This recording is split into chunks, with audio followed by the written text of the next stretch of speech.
Look at this old girl. This is my 2001 Dodge Ram 2500 with the V10 Magnum in it. It currently needs a little bit of work right now, so I'm gonna make a video about it. The reason why I have this truck is because my dad bought this truck brand new back in late 2001. He drove it up until 2014. I didn't start driving this truck until 2018. And this is what I use to get my landscaping business up off the ground. I use this to pull the landscape trailer around, and I put this dump insert into it. It's got sentimental value to me, but unfortunately, some of you guys know I'm from New England, and New England is not nice on vehicles. This truck's got some rot on it. I mean, I put this on last year. Behind this is just a giant hole. Like, the rocker panels are all rusted out. The bed's starting to go. I had to put a new rear bumper on it last year. The bedside here too.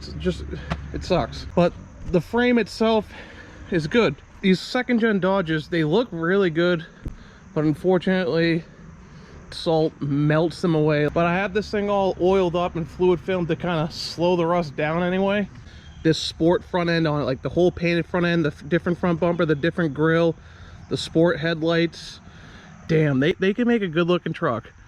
I mean, it's got the Dana 60 in the front, Dana 80 in the rear on a single rear wheel truck. They have the Cummins powertrain with the Dana axles. Like, you have the best drivetrain back in the day, and you can't make a truck that's gonna last. Full Laramie with the leather interior, and the 2001 only, you get the ram head stitched into the headrest here. This has the wood grain dash panels and stuff. It ain't a second gen if the dash ain't cracked. Don't get me wrong, this is a nice truck. I just wish they could up the quality, I guess, a little bit. But let's get to what I'm working on here. My valve cover gaskets are very, very wet, as you can see along this line right here. It's all oil. It's just been leaking out over the years. Right down here you can see it. I don't know if I'm gonna be able to get anything good to show you on this side, but this side's just as wet. The whole top of this motor is gonna get ripped off to access the top of the valve covers here. Before we do that, it looks like I just dragged this thing out of the woods. Let's give this thing a bath and just make it look better before we start working on it.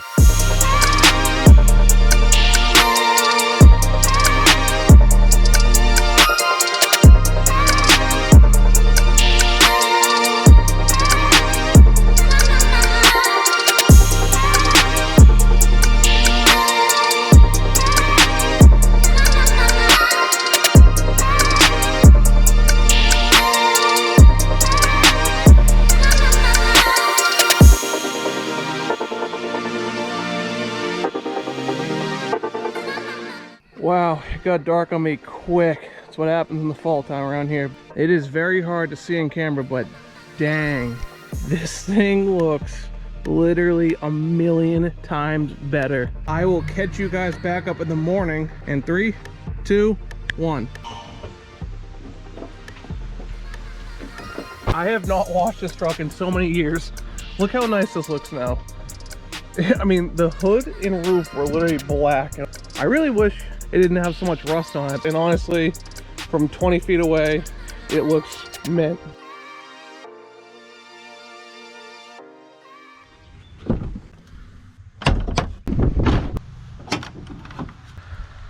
What we gotta do to get access to the valve covers, we gotta take the whole K&N cold air intake off. The upper intake manifold's gotta come off. The throttle body and the throttle have to come off as well. The coil pack on the passenger side is going to come off, but let's just get ripping into this thing.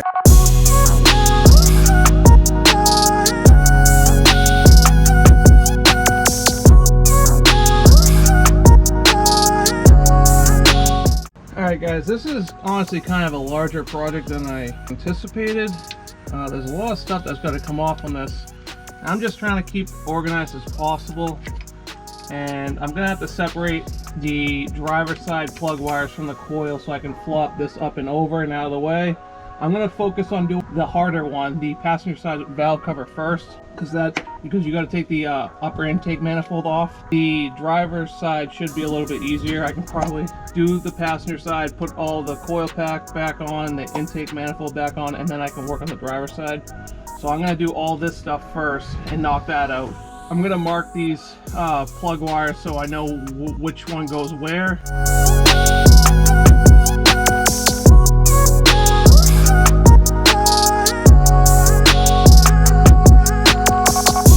I can take this off now and flop it up and over.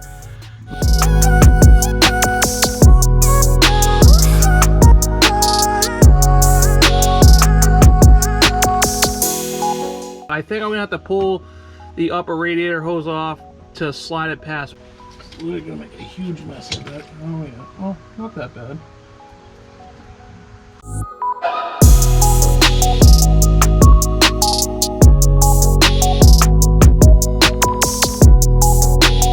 Holy mouse. I'm gonna have to get a new gasket. As you can see, it's still partially on there.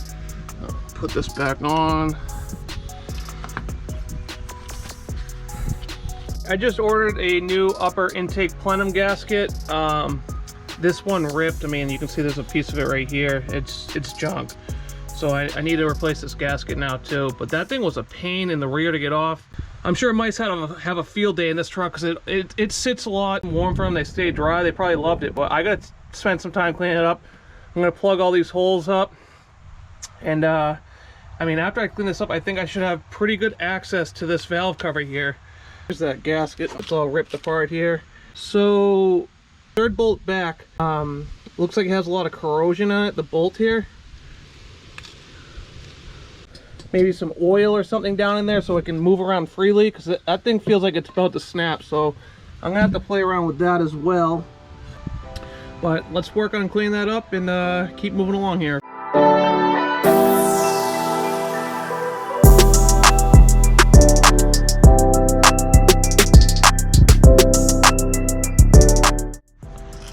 All right, I just spent some time off camera cleaning the old gasket off the upper intake here. And like I was saying earlier, I'm having issues with this middle log bolt kind of being frozen in the manifold here. So I just put a little bit of oil in there and hopefully it'll kind of start loosening up, and I'm gonna have to work it back and forth. But I'm gonna let that sit for a little bit. Got the top of the motor all cleaned up. Looks a lot better in here. So now I'm gonna start unbolting the valve cover. Well, I was just searching for the size for the valve cover gaskets for this truck, and it's a 7/16, and this could be part of the reason why this was leaking. And so let's look at this upper bolt right here, and it's hand tight. Not actually, it is not, it's like finger tight, and that's the same one for down here, nice and loose. And on the back side too, they're all kind of finger tight. I have the gaskets anyway. I'm not going to waste my time returning them. They were cheap enough. I'm already this far into the project, so you might as well just take the thing off and put the new gasket on. But let's get this valve cover off.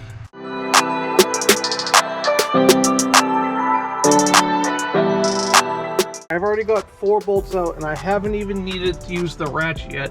So I'm working on this back one right here. I can feel a gap underneath the washer and the valve cover itself. I'm underwriting it right now.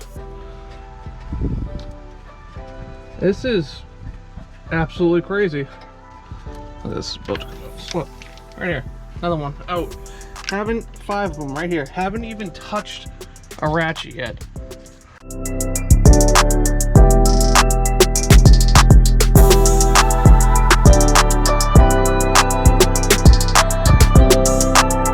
Look at this. Look at all that crap. The whole thing's lined like this.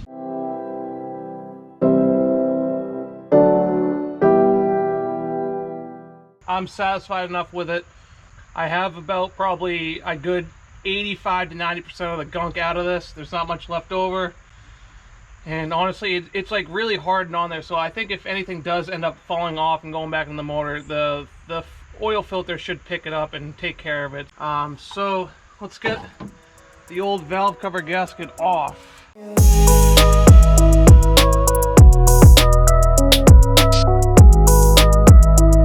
Got the surface all cleaned up nicely on the cylinder head.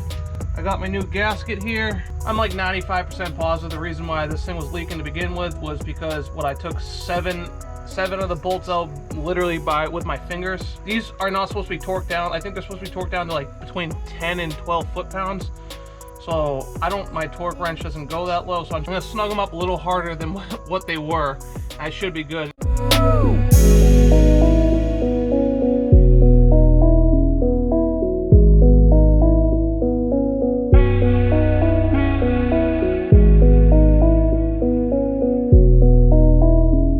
Got all the valve cover bolts back in, everything's started. So what I'm gonna do, there's 4 right here in the center. I'm gonna tighten those right up and work my way out.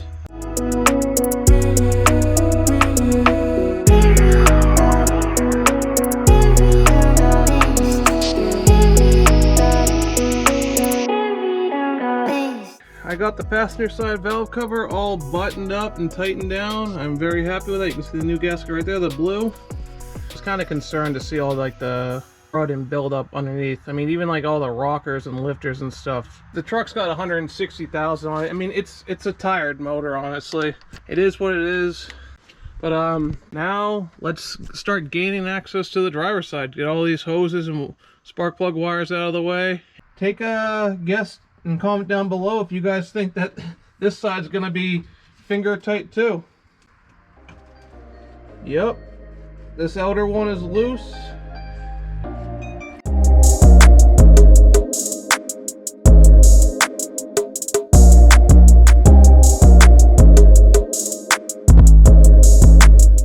Alright guys, this driver's side one's kind of a little bit of a pain too, because you got 2 heater hoses right here, and then you also have the brake booster in the way.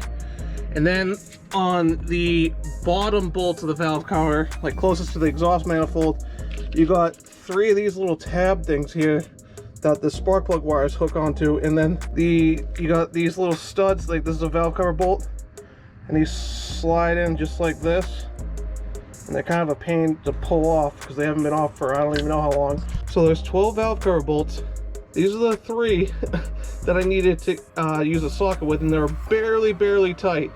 I was able to take 9 of these off just with my fingers.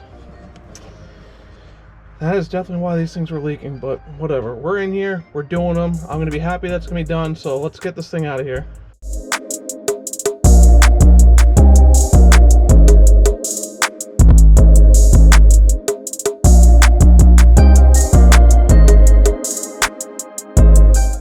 Doesn't look like it's as bad, but definitely got some buildup inside here. So I'm gonna spend some time off camera cleaning this guy up. I got the driver's side cylinder head all cleaned up nice. You can kind of see it right here. That's where the new gasket's gonna be sitting.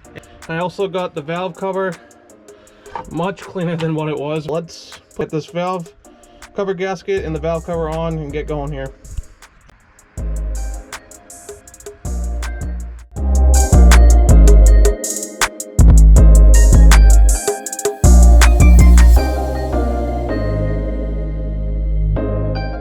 So I was really struggling getting the valve cover on because this ground wire right here, it was really getting hung up. I don't know what it was getting hung up on, something to do with the valve cover. And then this vacuum line coming out of the brake booster, that was kind of being a pain too. And then just have to work around the throttle cable. And then you got the heater line here, and you got all the spark plug wires, and then another vacuum line right here. Then you got to work around the injector harness. It's very tight, but all the bolts are started. Happy about that. So I'm going to do exactly what I did on the passenger side. Start in the middle and work my way out.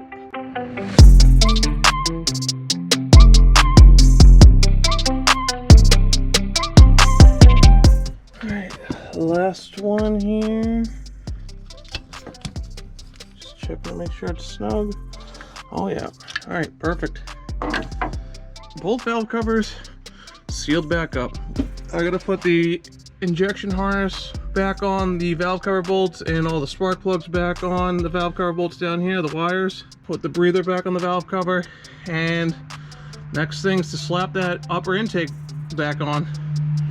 Making progress here.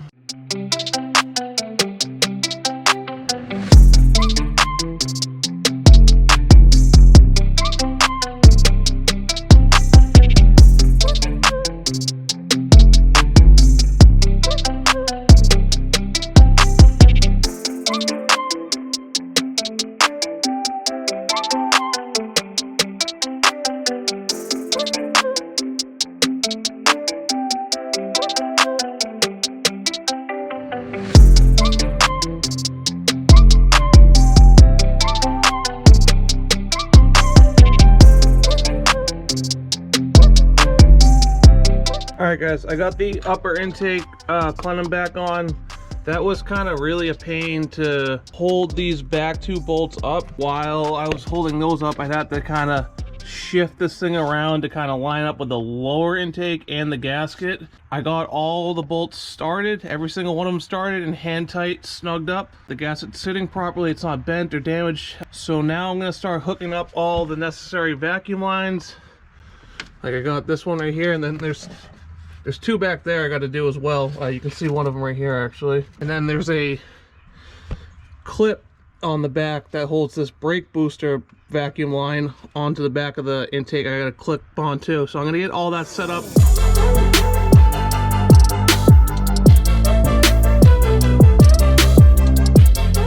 Alright, I am really struggling with this brake booster vacuum line. So it's right here, and it goes behind the intake, and you got to clip it on a little clip back there, and it comes around that shiny little nipple right there. That's where it hooks onto. But there's the heater lines are back there, there's the wiring harness back there. It's just a pain.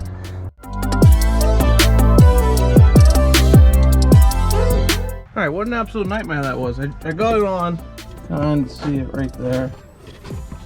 Get this line out of the way. You can see it now.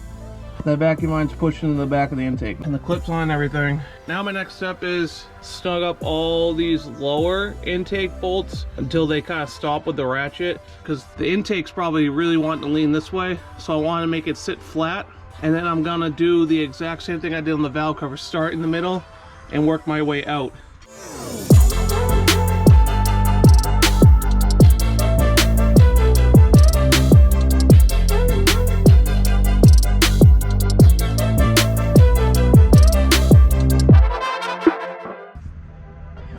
Perfect. Intake fully bolted down besides this last one. Once I get the throttle on, that's going to be good.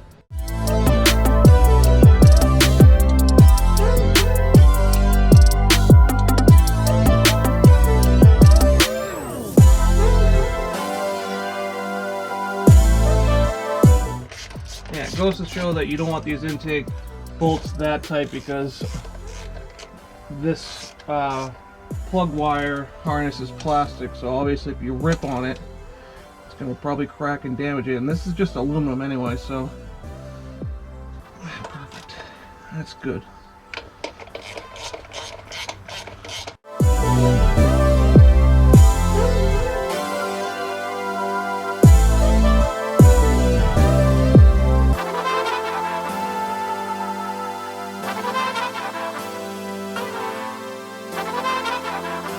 Intake connection in, intake fully bolted down, plug wire harness bolted down, throttle cable harness tightened down. Let's get this coil pack back on.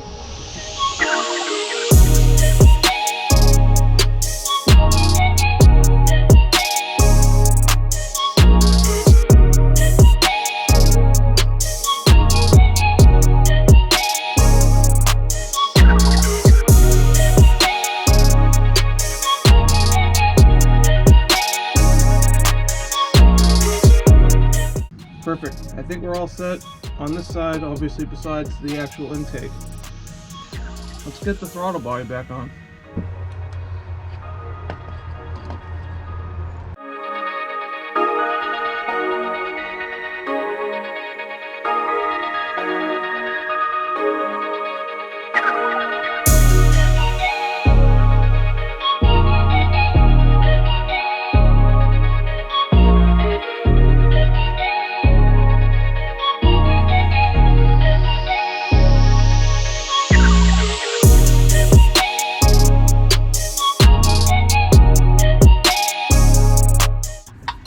Air filter and intake tube, and that's it.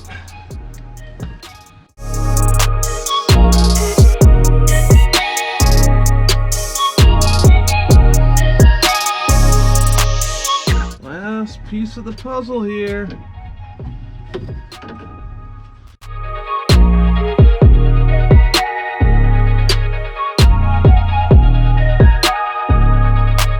For anyone that has one of these trucks with a K&N cold air intake, keep an eye out on this connection up here by the throttle body. I've had multiple scenarios where it has come right off.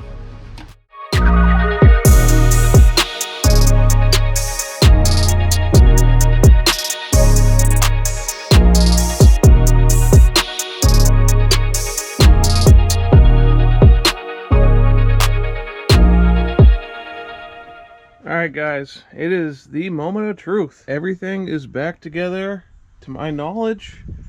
Hopefully I didn't forget anything. All looks good. All the wires to my visibility look good. Nothing looks like it's kinked or unplugged or out of place, I guess. All the bolts are all nice and tight, so let's fire this thing up and see what happens.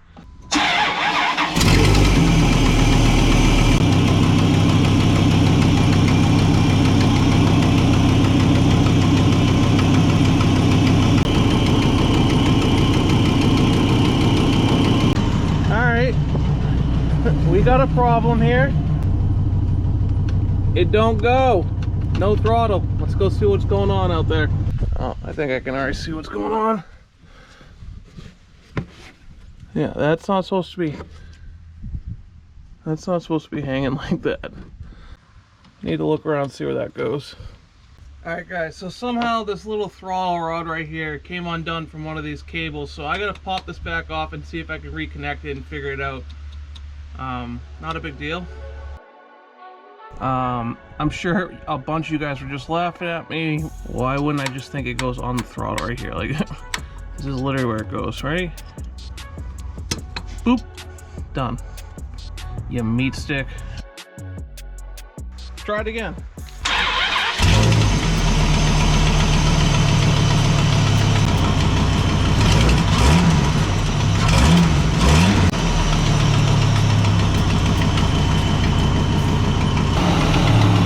I should have known it just needed to be hooked back up to the throttle there on the throttle body. I got a little bit of smoke coming off the exhaust manifold, probably from the oil that leaked off the valve covers here.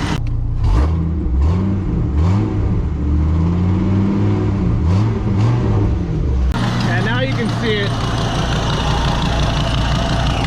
There's a lot of oil on the manifold down there. I'm gonna let it just run and watch it.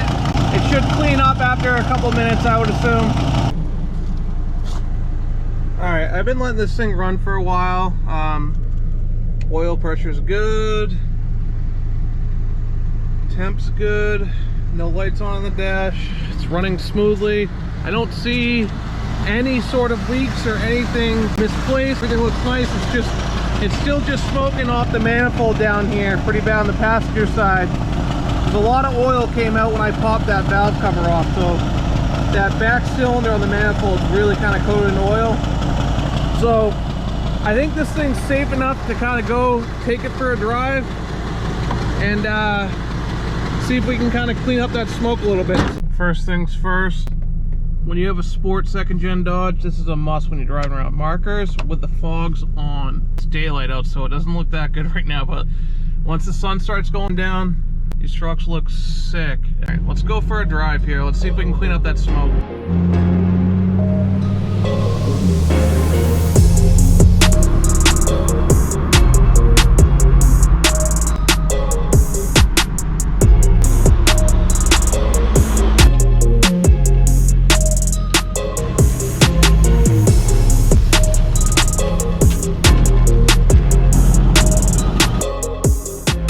Still a little bit of residue and stuff that was leaking out when I pulled that valve cover off on the passenger side, and it needs to burn off.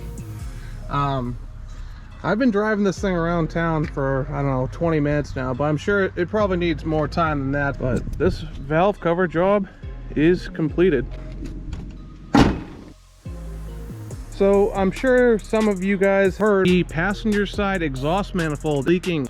The driver's side seems like it's sealed up nicely, but the passenger side's definitely leaking pretty bad, and the bolt heads look like they're pretty rusty. So that is next on the list for this truck. It's probably going to be quite the project. I hope you guys enjoyed this video.